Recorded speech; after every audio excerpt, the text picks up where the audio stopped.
ako makapaniwala.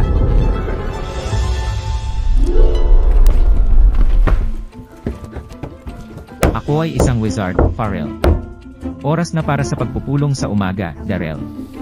Kung nakakuha ako ng isang sulat mula sa Hogwarts na may pangalan ko dito, agad akong magpapalipad ng walis at subukang maglaro ng Quidditch.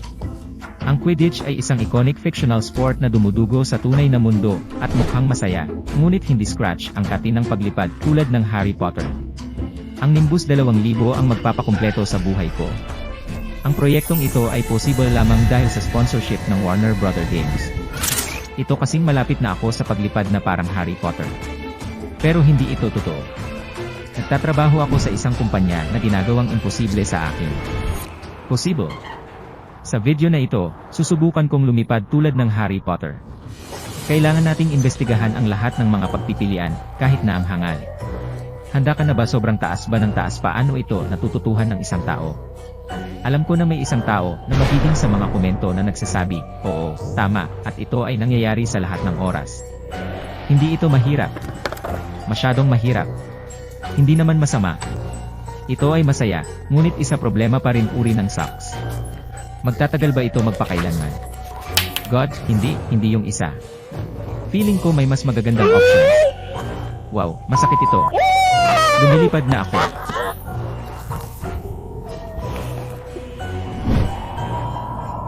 Hindi ito gumagana. Wish nandito na si James.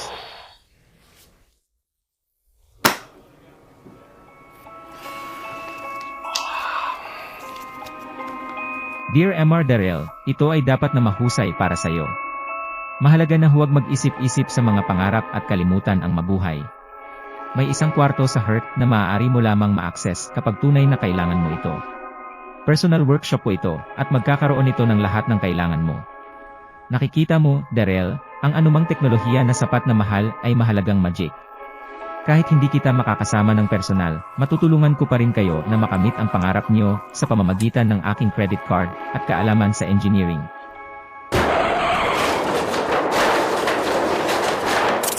Naabot ni Ian ang kumpanya sa isang pagtatanong tungkol sa mga proyekto na may tema ng Harry Potter at iniharap sa isang kapanapanabik na pagkakataon upang baguhin ang isang e-foil surfboard upang lumipad sa buong tubig.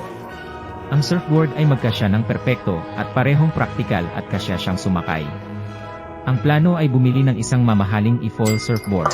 Alisin ang board mula dito, ilakip ang isang walis dito, alisin ang mga elektronikong bahagi, at ilagay ang mga ito sa isang hindi tinatagusan ng tubig backpack kasama ang isang malakas na ESA speed controller. Bilang controller, sisiguraduhin ko na ang reader ay may pinakamahusay na posibleng pagkakataon na ligtas na lumipad ang bagay. Mahalaga na gawin natin ang mga kinakailangang pag-iingat upang maiwasan ang anumang potensyal na pinsala habang ginagawa ang aktibidad na ito. Upang magsimula, dapat tayong magsimula sa baseboard at pagkatapos ay lumipat sa silid upang makakuha ng isang pakiramdam para sa mga bagay.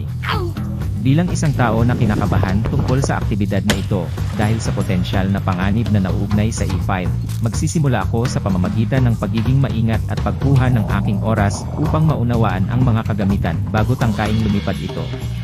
Habang ito ay maaaring tumagal ng ilang oras, ako ay tiwala na ito ay magagawa na may maingat na pagpaplano at pansin sa detalye. Ang natitirang mga miyembro ng koponan ay kasalukuyang nakikibahagi sa pagsubok ng paunang prototype at masusing sinusuri ang mga resulta upang matukoy kung ano ang mga pagbabago na kailangang ipatupad.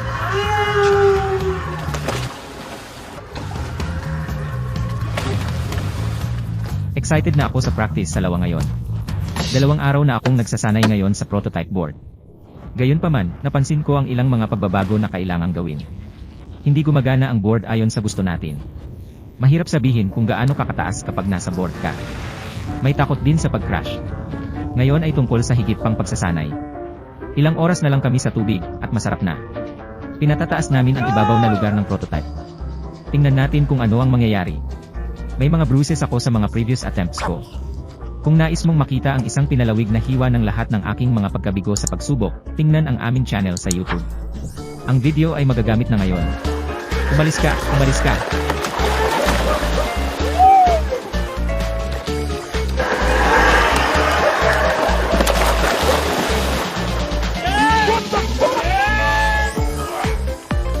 Joe, walang duda na ikaw ay fired up sa sandaling ito. Aaminin ko na ako ay pantay na nasasabik dahil ito ay isang ganap na ligaw na pagsakay. Ang karanasan ay napakasaya na maaaring kailanganin kong tumawag muli upang muling mabuhay ang lahat ng ito muli. Sige. Magsimulan na tayo at gamitin ang pagkakataon ito. Yes! Come on!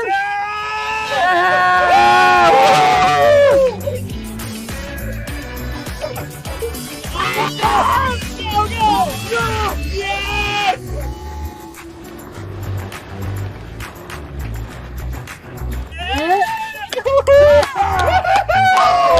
Matapos isagawa ang pagsubok sa lawa gamit ang prototype #2, natuklasan namin na ito ay isang mahusay na bangka para sa nilalayon na layunin nito.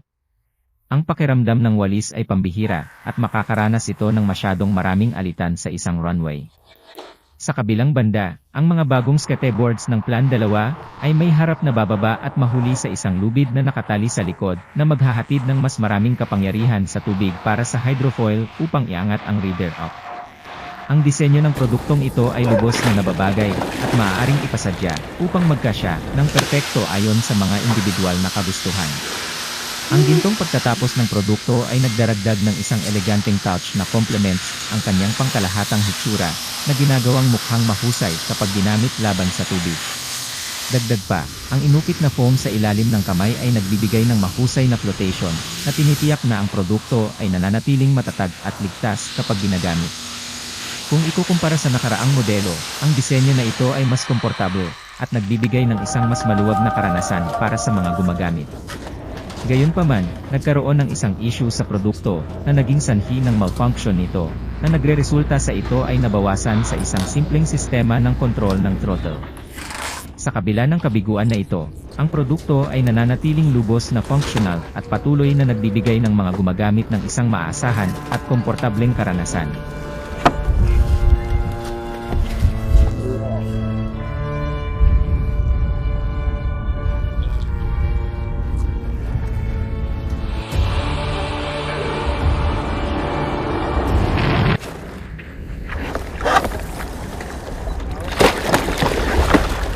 Kailangan kong itigil ang pagiging isang sanggol at bigyan ito ng buong kapangyarihan kaagad.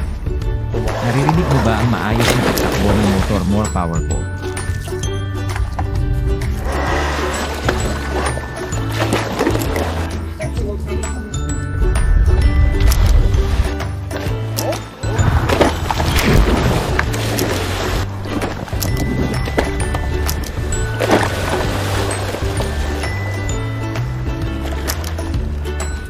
Malapit na akong maibahagi sa iyo ang isang hindi ka panipaniwala na video na inisponsor ng Warner Brothers Game para sa kanilang proyekto Yard Style. Ang larong ito ay hindi tulad ng anumang iba pang mga mobile na laro out doon.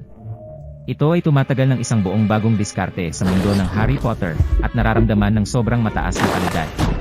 Ang Porky Games ay gumawa ng isang kamangha-manghang trabaho na nakuha ang aking paboritong mundo, na nagpapahintulot sa mga manlalaro na humakbang sa sapatos ng isang bruha o wizard at magsimula sa isang pambihirang pakikipagsapalaran.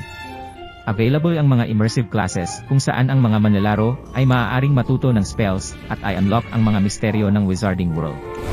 Sa pamamagitan lamang ng flick ng iyong daliri, ang mga manlalaro ay maaaring galugarin ang masikip na kalye ng Diagon Alley at ipasadya ang hitsura ng kanilang mga character tulad ng mahiwagang artifacts. Makibahagi sa PvP Wizard Duels at maranasan ang buhay ng Hogwarts, chanting kaganapan, pag-aaral charms, at bonding sa mga minamahal na character mula sa Wizarding World. Kung nag-click ka sa aking link, maaari mong i-download ang Harry Potter Magic Missing at makatulong na gumawa ng higit pang mga proyekto ng Harry Potter mangyari.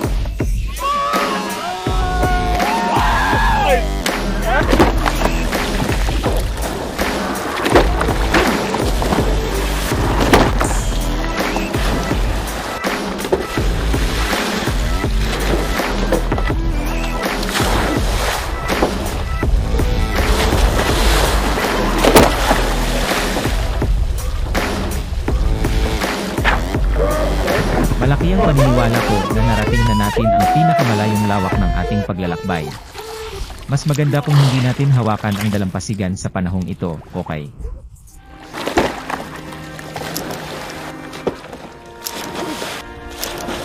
Upang ilaki pang isang walis sa tuktok ng sahig na hanggang tuhod, ito ay medyo simple at diretso.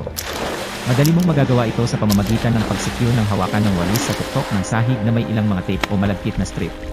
Ito ay titiyak na ang walis ay mananatili sa lugar, habang ikaw ay naglilinis o nagwawalis ng sahig.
Di ako makapaniwala.